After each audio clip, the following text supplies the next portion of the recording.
Okay, good evening po.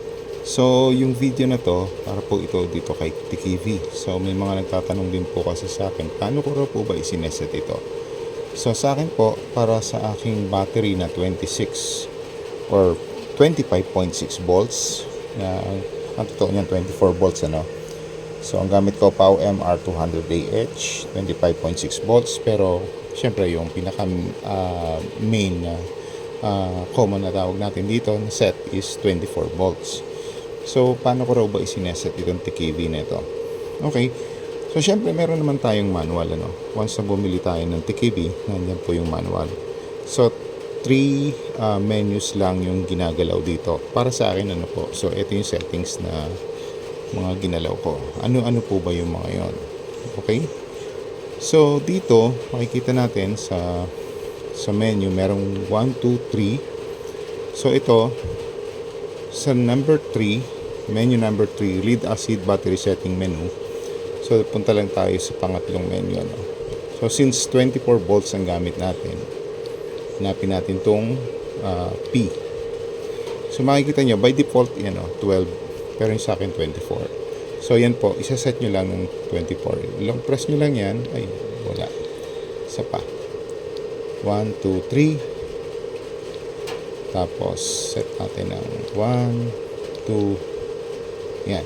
So, pag nilong press nyo ito ng dalawang count, 1, 2. Yan, mag-blink na. So, by default, pupunta siya 12. So, gawin natin siyang 24. Long press natin, 1, 2. Ay, hindi siya kumapit. 1, 2, 3 po ang ano yan. Yan. 1, 2, 3. Yan. Okay. At pang-apat, yung custom voltage. So, yan. Kung makikita nyo, ang custom voltage ko, 27. Ay, napindot. 27 yung maximum battery setting ko. Then, ang pinakamababa ko, pang-apat, no? C. Yan. 27 volts, 23. Ito yung pinaka-minimum ko. Although, yung sabi ng documentation ng battery, kahit hanggang 21 kaya, pero syempre at least binibigyan ko siya ng 20% na parang matitira. Ayok kong sagarin yung battery. Okay, so balik tayo. So yun yung setting natin ng C or yung menu number 4. So ano po ba yung isa? Yung alarm number 6. So yan, alam natin na naka 27 volts na yung maximum ko. So dito, sinet ko siya ng mag-a-alarm siya kapag over voltage na, yung nare-receive ng battery is mataas dun sa inaasahan.